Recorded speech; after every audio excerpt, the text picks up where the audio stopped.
An interesting, exciting, sentimental film.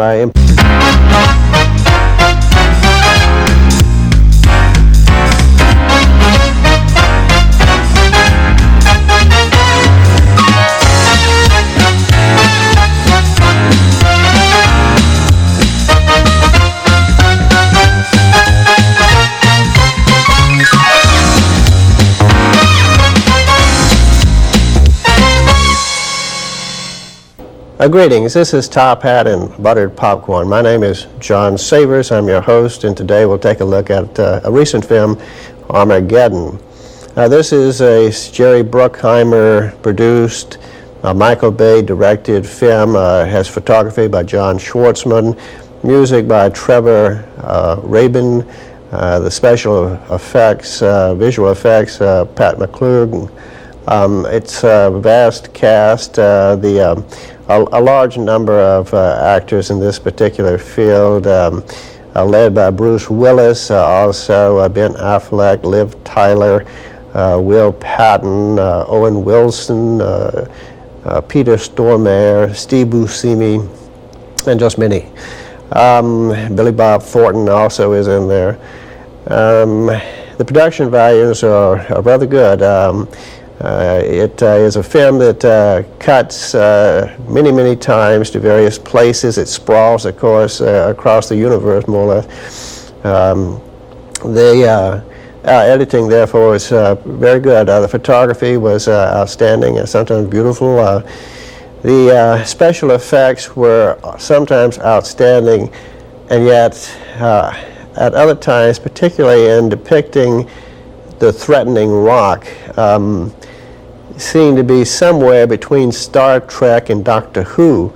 I have reservations about the depiction myself. The rock itself, to me, looks something like a big glob of Spanish moss which had been dunked in tar or something. It was not what you would expect in the sense of a space rock. You would expect a space rock to be more or less smoothed over by impact with various particles, debris and so forth. But not this thing. At any rate, the main characters in this particular film did a very good job. I thought that the relationships were well depicted and sound. This is a film in which the characters are not well developed, and therefore you have them suggested by kind of clues or shorthand. In this particular film, I think most of the supporting characters, the roughnecks particularly, were consciously depicted as being very much life-affirming, full of life types, so that their confrontation with the beast, as it were, the rock, the deadly encounter, would be more meaningful and poignant. At any rate, they are kind of short-handed by such means as depicting them as lively gamblers in Vegas and riding hell for leather on motorcycles and womanizing and lovers of food and so forth. But anyway, it all comes together pretty well, even so. This is, of course, a sprawling kind of film with the camera cutting all over the place, and including space, so that the editing had to be pretty good, and it is. I have some reservation about the special effects. Ray, the rock coming at the Earth, it looked to me somewhat like somewhere between Star Trek and Doctor Who. But generally speaking, the special effects were very good, and in particular, I liked the bombardment of urban areas, the strikes upon New York City, and when this happens, we see, for instance, the top of the Chrysler building go down, which we also saw in Godzilla, by the way, and Shanghai is annihilated, and the City of Light is turned out by a giant rock, and the only thing more or less left standing is the Arc de Triomphe, which would become a symbol of human overcoming, triumphing this disaster and so forth. So, but this was a good special effect, and sort of the ultimate French Dadaism, the idea of a stone cast upon through endless space, colliding with Paris and destroying it is totally absurd and sort of inane. But at any rate, this does occur.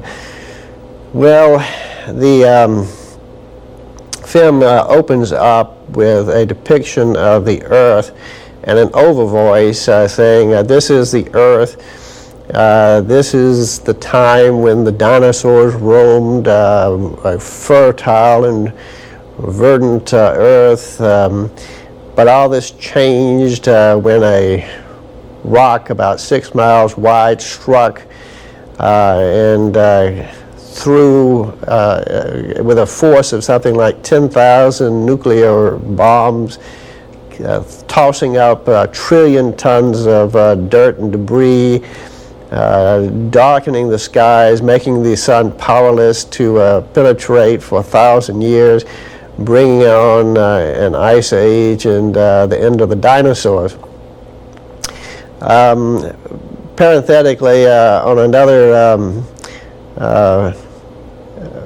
production that I'm involved in, Fight, Flee, or Laugh, I had a guest, Courier X, who came forth, and amongst his comments, and this series is 16, 17, 18, and so forth, which should begin in July. But anyway, one of his comments was that when Lucifer was cast out of heaven, if it had a material aspect, it may have resulted in the extinction of the dinosaurs, leading up to the advent of pre-Adamic man and Adam, and eventually leading to the Messiah. So there are plenty of interesting theories about as to why or how the dinosaurs came to be extinct.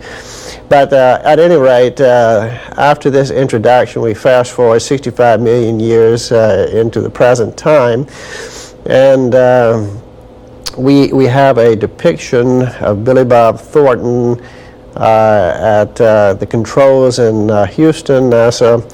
He basically has the same kind of role that Ed Harris had in Apollo 13, and he does a good job.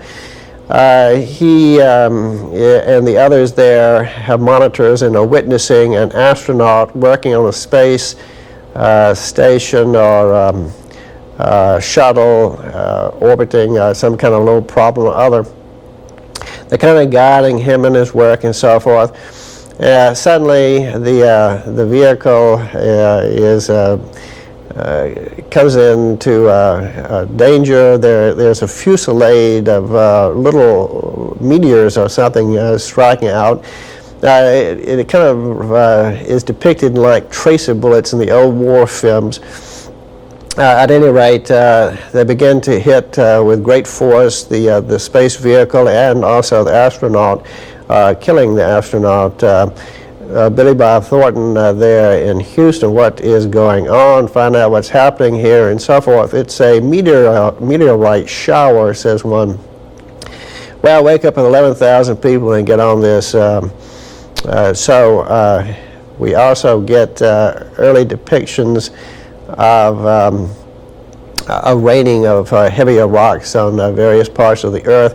There's a voice that says that bogies are coming in from Finland to the Atlantic coastline, meaning various meteorite size of maybe up to a Volkswagen. But at any rate, capable of considerable damage. They find out that this is an asteroid approaching that's causing all the trouble, and it's about the size of Texas. No one has noticed this until just lately. There are something like 8 telescopes capable of of seeing this thing, and some are controlled by NASA, but no one seems to have seen it. However, this does not really seem to add up in my mind, because we already have in this film a depiction of an amateur with a rather powerful looking home telescope who has seen this thing and who has then contacted NASA. I think the French are the ones who control the other one. But be that as it may, the president is alerted. He wants to know how could this happen and so forth. Why no warning? Well, it's those dadgum cuts in the NASA budget, basically. Bummer. Anyhow, they have to deal with this, get as much information as they can. Somebody comes in frantically stating it's going to hit the Earth in 18 days. Well, of course, this is a little unnerving to everybody. We'll have to find some kind of scheme, if possible, to save the day here.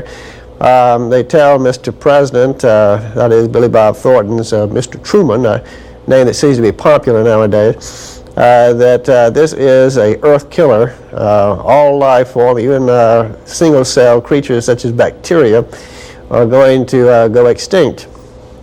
Something has to be done. What? So the generals, of course, are all for blasting it with nuclear weapons. They're told by an egghead from MIT, now working for NASA, unfortunately has an English accent, which would make you a little bit uncomfortable with his opinion. But at any rate, he tells Billy Bob Thornton and the others at NASA that this is all totally worthless, no point in doing this. He does say, however, that if you could get a nuclear weapon inside the rock, the asteroid, and detonate it, then it would blow apart the asteroid and save the day, presumably. Well, maybe so, but first of all, if you have they plan to drill 800 feet, you see. Now, if you take a piece of rock the size of Texas and drill 800 feet and detonate a nuclear weapon, I just cannot really see this cutting the thing in half as they project.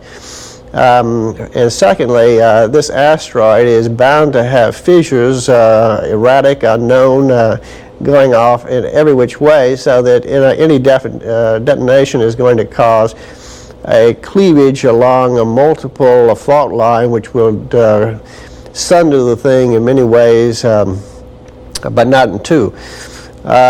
We don't think. These people seem to be diamond cutters here, but at any rate, we think that it would not have worked, and that at any rate, they would have to dig much deeper than 800 feet. Of course, we're not an expert on this, but anyhow, it all kind of smelled a little fishy to me. Still, it was a better idea than what the generals had, which was the pointless explosion of nuclear weapons at the surface.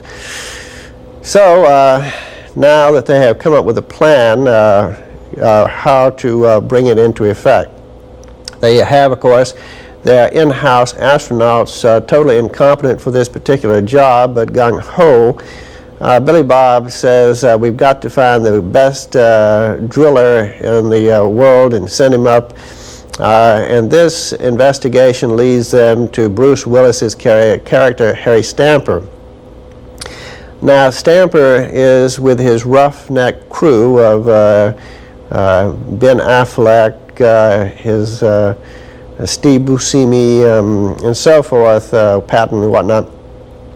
The whole bunch there in the South China Sea on an offshore rig. Parenthetically, throughout this film, we have these kind of odd, broken, fractured relationships that they may be grumpy and rough at the outset, but toward the end of this film, they turn almost mushy. And this film, in many ways, is a very sentimental, mushy film. But having recently seen Deep Impact, by comparison, it's a little bit chillier. Of course, Deep Impact set a world's record for I love yous and hugs, I think. And it seemed to me like a film that was very much appreciated by women, and they may also like Armageddon, although I think that disaster movies, generally speaking, are not the female cup of tea.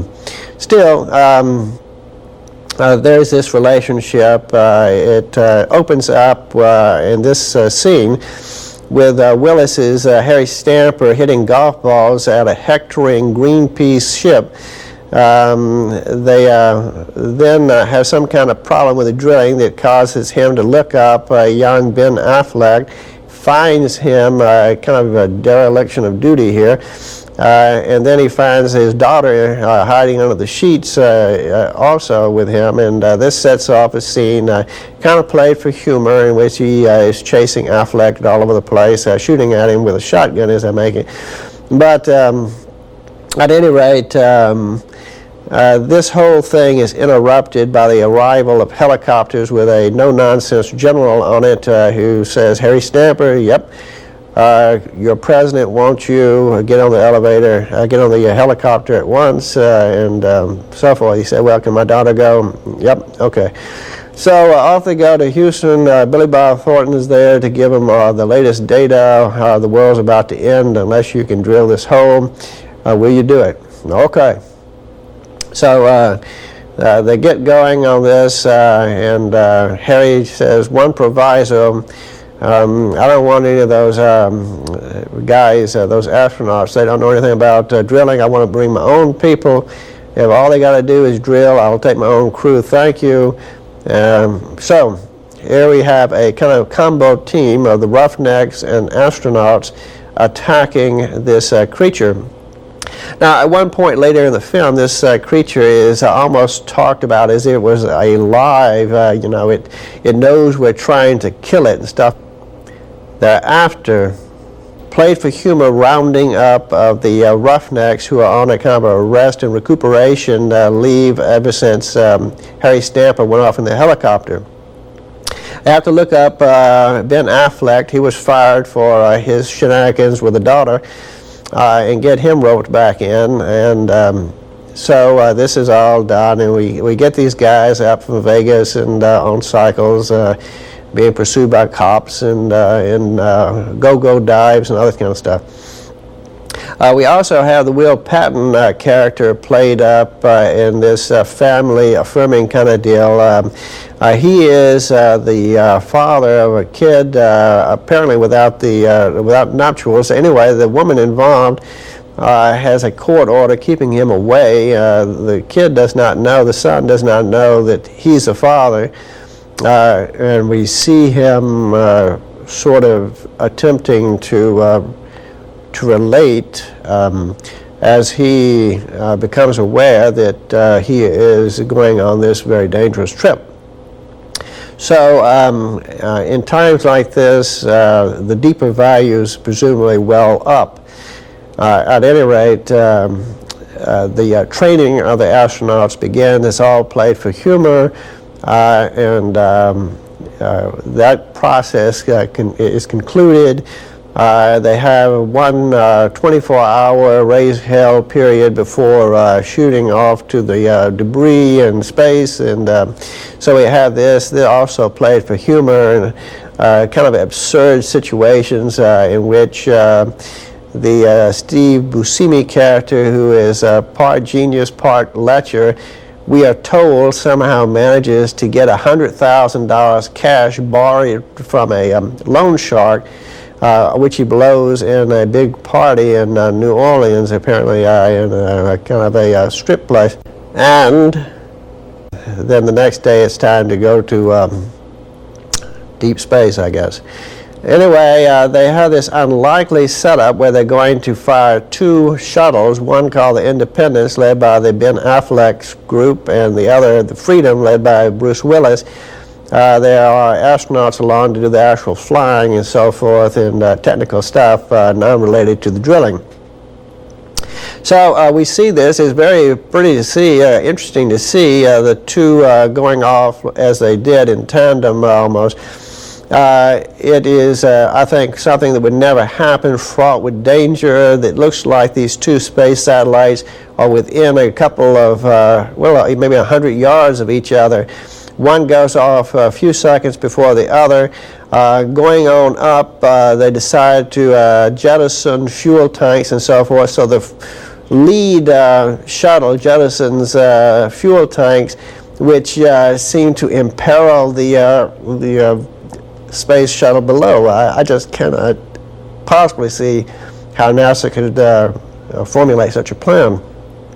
But anyway, it all happens and works smoothly, and off they go into space and whatnot. Now the plan is to stop at a Russian cosmonaut space station and take on oxygen fuel. It seems to me entirely ridiculous that they didn't have enough fuel. They could not get enough fuel at the takeoff spot. I think it was primarily an excuse to ride in this Russian cosmonaut to make the thing seem more globalist on the one hand, and on the other hand to add comic relief. This occurs as a nick-in-time escape from a disaster as the Russian satellite blows. They get 90% of the fuel, however. After this, the plan is to swing around the moon using the moon's gravity and approach the approaching asteroid from the rear, where they hope they'll find less trailing debris, which presumably raked off by the gravity of the moon. No such luck.